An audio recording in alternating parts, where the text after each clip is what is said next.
क्या जब कंपनी आएगी उसके साथ 2 एकड़ 3 एकड़ वाला किसान मुकाबला कर लेगा? आपने कहाँ लिखा है कि हम गारंटी देते हैं, लीगल गारंटी देते हैं कि उस मार्केट जो प्राइस एमएसपी होगी उसके नीचे नहीं जाएगी प्राइस, कोई प्राइवेट नहीं खरीदेगा। ये क्यों नहीं करते? अभी मैं अपील करना चाहता हूँ प्रधानमंत्री जी को, ये डेमोक्रेसी है, लोग सरकार बनाते हैं, लोगों के लिए बनती है, लोगों के लिए काम करती है, इसलिए कोई बात नहीं। हम हाथ बन के कहते हैं, किसानों की तरफ से कहते हैं, जाए उनमें देखे किसान कैसे स्वागत करेंगे। ਰਾਜ ਸਭਾ 'ਚ ਮੁੜ ਤੋਂ ਕਿਸਾਨੀ ਮਸਲਾ ਵੱਡੇ ਪੱਧਰ ਤੇ ਗਰਮਾਇਆ ਹੋਇਆ ਹੈ। ਵਿਰੋਧੀ ਧਿਰਾਂ ਲਗਾਤਾਰ ਖੇਤੀ ਕਾਨੂੰਨਾਂ ਦਾ ਵਿਰੋਧ ਕਰ ਰਹੀਆਂ ਨੇ। ਅਜਿਹੇ 'ਚ ਰਾਜ ਸਭਾ ਮੈਂਬਰ ਬਲਵਿੰਦਰ ਸਿੰਘ ਭੁੰਦੜ ਨੇ ਖੇਤੀ ਮੰਤਰੀ ਤੋਮਰ ਵੱਲੋਂ ਗਿਣਾਏ ਗਏ ਖੇਤੀ ਕਾਨੂੰਨਾਂ ਦੇ ਫਾਇਦਿਆਂ ਦਾ ਮੋੜਵਾਂ ਜਵਾਬ ਦਿੱਤਾ ਹੈ। ਉਹਨਾਂ ਕਿਹਾ ਕਿ ਖੇਤੀ ਕਾਨੂੰਨਾਂ ਕਰਕੇ ਹੀ ਕਿਸਾਨ 72 ਦਿਨਾਂ ਤੋਂ ਦਿੱਲੀ ਦੀਆਂ ਸੜਕਾਂ ਤੇ ਬੈਠੇ ਨੇ ਤੇ ਹੁਣ ਤੱਕ 190 ਕਿਸਾਨ ਸ਼ਹੀਦ ਹੋ ਚੁੱਕੇ ਨੇ।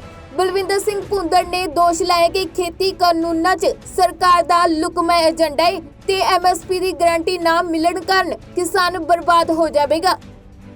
मैं सीधा ही टाइम कम है, टू दी पॉइंट आ रहा हूँ। रुपाला जी बैठे हैं और तोमर जी बोल के गए हैं। इन्होंने पूछा है, एक ही बात मैं उसी पॉइंट पे बात करूँगा जो सबसे अब हॉट इशू है कि इसमें काला क्या है। आप हमारे साथी हैं, हम हमारे साथी रहे हैं। मैं चोट नहीं करूँगा, जो असलियत है मैं उसके लिए बताऊँगा, क्योंकि आप भी किसान हैं, हम भी किसान हैं। इसमें काला ये है, इसीलिए 72 दिनों से यहाँ बॉर्डर पे किसान बैठा है, सारे देश का हिंदुस्तान सड़कों पे आ गया है और 190 शहीद हो गए हैं। उनके लिए पहले तो हम सिर झुकाकर श्रद्धा भेंट करते हैं, जिसकी इतनी कुर्बानी है। दूसरा, क्यों ये हो रहा है, क्यों वो जहाँ डेरा डाली बैठे हैं, 0 सर्दी का है, 0 पॉइंट, और गर्मी में वो 45 डिग्री में काम करता है, बारिश में वो वहाँ बैठा है। इसका कारण क्या है? कारण है कि ये कानून जो है 18 नंबर जो पैराग्राफ है उसमें आपने पहले लिखा है आत्मनिर्भर भारत। दूसरा, उसने डबल इनकम का किया है। कैसे करेंगे? Seed to market, modernise agriculture system and growth. इतनी लाइन पे मैं बोलूँगा। इसमें हिडन एजेंडा है।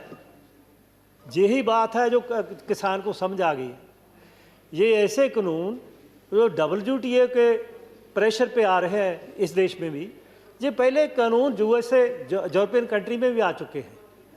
और इस पे जो कारण है इसका, 1 से 5 एकड़ तक 80% है इंडिया का फार्मर, अगर उसको 7 एकड़ तक ले जाओ 90% हो जाएगा। आप कहते हैं कि कॉन्ट्रैक्ट फार्मिंग होगी, एसेंशियल कमोडिटी एक्ट बदल दिया और आपने ट्रेड एक्ट बदल दिया, मंडियों के साथ ओपन मार्केट दे दी और कॉन्ट्रैक्ट फार्मिंग दे दी। क्या जब कंपनी आएगी उसके साथ 2 एकड़ 3 एकड़ वाला किसान मुकाबला कर लेगा? तब वो बड़े यूनिट होएंगे। बड़े यूनिट जब बनेंगे, जैसे यूएसए में या यूरोपियन कंट्रीज में हुआ है, एक वहाँ संस्था है, वहाँ एक जो 4-5 कंपनी है जो ये सारे इस बिजनेस में है, ग्लोबल मार्केट में शेयर उनका 59% है। और जो उन कंपनी का है एग्रीमेंट होता है उसको ट्रिप एग्रीमेंट बोलते हैं। उस पे यूएसए में food system concentration and its impact, इस पर ये स्टडी कराई गई। उस स्टडी में साबित हुआ कि ये 15% जो कंपनी थी 2000 एकड़ पे पहले काम करती थी किसानों से ज़मीन लेके, फिर आस्ता आस्ता किसान आउट होता गया, अब वो 40% होगी। यही बात हिंदुस्तान में होगी कि 1-2 साल बाद ओपन मार्केट में मुकाबला नहीं होएगा, गवर्नमेंट चली जाएगी वापस, क्योंकि जब मार्केट में कोई आएगा ही नहीं, 20-30 ज़्यादा दे देगा, मार्केट फेल हो जाएगी, वो मोनोपोली हो जाएगी। जब उसकी मोनोपोली हो जाएगी 2 साल बाद, सीड से मार्केट, सीड भी उसका, पेस्टिसाइड भी उसकी, फर्टिलाइजर भी उसकी और प्रोसेसिंग भी उसकी, फिर जो चाहेगा वो देगा, जो रेट चाहेगा वो रेट देगा, क्योंकि ना तो उसका होल्डिंग पे कंट्रोल, ना और उसका जो कॉन्ट्रैक्ट फार्म में आस्ता आस्ता फार्म निकल जाएगा। आप कहते हैं ज़मीन कैसे जाएगी? ज़मीन ऐसे जाएगी, जो बड़ी कंपनी आ जाएगी वो बड़ी कंपनी का 2-3 साल बाद जब उसके पास मोनोपोली चली जाएगी, वो मर्जी के रेट देगा। आपने कहाँ लिखा है कि हम गारंटी देते हैं, लीगल गारंटी देते हैं कि उस मार्केट जो प्राइस MSP होगी उसके नीचे नहीं जाएगी प्राइस, कोई प्राइवेट नहीं खरीदेगा। ये क्यों नहीं करते? ये किसान मांगता है, कर दो, फिर हम किसान चुप कर जाएगा। ਅਕਾਲੀ ਦਲ ਦੇ ਰਾਜ ਸਭਾ ਮੈਂਬਰ ਭੁੰਦੜ ਨੇ ਕਿਹਾ ਕਿ ਕਿਸਾਨ MSP ਦੀ ਗਾਰੰਟੀ ਚਾਹੁੰਦੇ ਨੇ, ਪਰ ਕੇਂਦਰ ਸਰਕਾਰ MSP ਦੀ ਕਾਨੂੰਨੀ ਗਾਰੰਟੀ ਵੱਲ ਕੋਈ ਧਿਆਨ ਨਹੀਂ ਦੇ ਰਹੀ ਹੈ।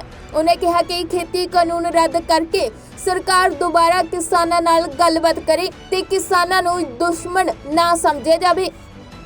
सेकंड क्या है, आप Honorable member, you'll have to start Guarantee दो। concluding, please. Conclude करना प्लीज, पड़ेगा। मैं तो कोई ऐसी बात नहीं कर रहा। Sorry, sir. मैं तो बहुत No, मीठा no, बोल रहा हूँ। everybody is speaking very relevant. Unfortunately, time जो है प्लीज, वो मैं चल आउट ऑफ की सब्जेक्ट नहीं जा रहा, मैं बात कर रहा हूँ। मैं तो कभी लेकिन जो time कहना चाहता schedule था जो वो तो दिया मैं है, कह ही नहीं उसको सकता। पालना पड़ेगा अपने इसलिए को। मैं पॉइंट थी मुझे, प्लीज मैं आप ही कम बोल रहा हूँ। So what can I do? So There is a इसलिए schedule. मैं कहना चाहता हूँ कि उसको जमीन ऐसे जाएगी जब उसको प्राइस पे कंट्रोल नहीं रह जाएगा। कहीं हमने तो कंट्रोल की गारंटी दी नहीं लीगल, तो आस्ता आस्ता किसान कर्जाई हो जाएगा, वो कंपनी जमीन ले लेगी और सब कंपनी का कंट्रोल हो जाएगा। फिर असेंशियल जो एक्ट है उसके तहत होर्डिंग है, रेट कंज्यूमर भी मर जाएगा और प्रोड्यूसर भी मर जाएगा। दुनिया में कहीं भी प्रोड्यूसर वो कामयाब है जिसकी मोनोपोली है। किसी चीज़ का भी प्रोड्यूसर है, ये फार्मूला है कि दुनिया में प्रोड्यूसर फेल होता है जिसकी मोनोपोली नहीं, वो कंपटीशन में कामयाब नहीं होता। और उसका असर किस पे होता है? कंज्यूमर पे। फ़ायदा कौन बचाता है? जिसको आप बिचौलिया ट्रेडर कहते हैं। पहले तो ट्रेडर था थोड़ा 17 लाख, उससे किसान टकरा जाता था। अब तो 5-4 आ जाएंगे, 5-4 कंपनी रहेगी वर्ल्ड में जिसका ये सारी वर्ल्ड पे 59% शेयर है ग्लोबल मार्केट में। तो उसका कैसे किसान मुकाबला करेगा? वो तो वकील को 5 लाख दे देगा, किसान कहाँ लाएगा पैसे? इसलिए मैं यह कहना चाहता हूँ कि इस कानून को वापस लीजिए, किसान के साथ द्वारा चर्चा कीजिए। अगर हमारी बात पहले मान लेते तो ना हम तो अलग होते, आपका प्यार रहता, तो ना हमें इस्तीफा देना पड़ता और ये किसान को बहाना रुलना पड़ता और देश सारा डिस्टर्ब होता। आपको दिल्ली में जर्मन बालना निकालनी पड़ती। इसलिए मैं कहना चाहता हूँ, अभी मैं अपील करना चाहता हूँ प्रधानमंत्री जी को, ये डेमोक्रेसी है, लोग सरकार बनाते हैं, लोगों के लिए बनती है, लोगों के लिए काम करती है। इसलिए कोई बात नहीं, हम हाथ बन के कहते हैं, किसानों की तरफ से कहते हैं, जाए उनमें देखें किसान कैसे स्वागत करेंगे। सभी पार्टी का एक साथ नाल ले लीडर जाए, उनको उनके जाने से किसान खुश हो जाएगा और उसके चर्चा के बाद ये प्रॉब्लम हल हो जाएगी। और मैं कहना चाहता हूँ, किसान को दुश्मन ना समझिए, किसान मित्र है। अगर जय जवान है, जय किसान है, ता ही जय हिंदुस्तान है। इसलिए हम हिंसा के खिलाफ हैं। हम तो वो लोग हैं जिस पे गोलियां चली हैं, हम लोगों ने मुकाबला किया। इसलिए हम देश के, ये देश हमारा है। पाकिस्तान से 10 लाख लोग हमारे मारे गए और देश आजादी का जश्न मना रहा था। हम उधर के आ रहे थे। हमारे माता पिता जो बुजुर्ग थे उन्होंने आजादी के लिए जलियांवाला बाग, सरदार भगत सिंह सनाम, सरदार करताब सिंह सराभा, ये शीशगंज देखिए कि मुगलों के साथ हमारे गुरु कैसे उन्होंने शीश कटाया इस देश की इज्जत के लिए, जुल्म को मिटाने के।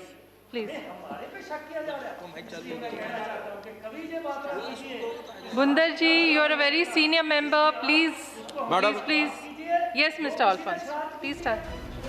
ਦੱਸ ਦਈਏ ਕਿ ਬੀਤੀ ਕੱਲ ਵੀ ਰਾਜ ਸਭਾ 'ਚ ਵਿਰੋਧੀ ਧਿਰਾਂ ਨੇ ਕੇਂਦਰ ਸਰਕਾਰ ਨੂੰ ਨਿਸ਼ਾਨੇ ਤੇ ਰੱਖਿਆ ਤੇ ਅੱਜ ਵੀ ਵਿਰੋਧੀ ਧਿਰਾਂ ਵੱਲੋਂ ਖੇਤੀ ਕਾਨੂੰਨਾਂ ਦੇ ਮਸਲੇ ਨੂੰ ਰਾਜ ਸਭਾ 'ਚ ਖੂਬ ਉਭਾਰਿਆ ਗਿਆ ਤੇ ਉਹਨਾਂ ਵੱਲੋਂ ਖੇਤੀ ਕਾਨੂੰਨਾਂ ਦਾ ਵਿਰੋਧ ਕਰਕੇ ਕਾਨੂੰਨ ਵਾਪਸ ਲੈਣ ਦੀ ਮੰਗ ਕੀਤੀ ਗਈ ਹੈ। ਇਸ ਦੇ ਨਾਲ ਹੀ ਕੇਂਦਰ ਸਰਕਾਰ ਨੂੰ ਕਿਸਾਨਾਂ ਦੇ ਮੁੱਦੇ ਦਾ ਜਲਦ ਤੋਂ ਜਲਦ ਹੱਲ ਕੱਢਣ ਦੀ ਨਸੀਹਤ ਵੀ ਦਿੱਤੀ ਗਈ ਹੈ।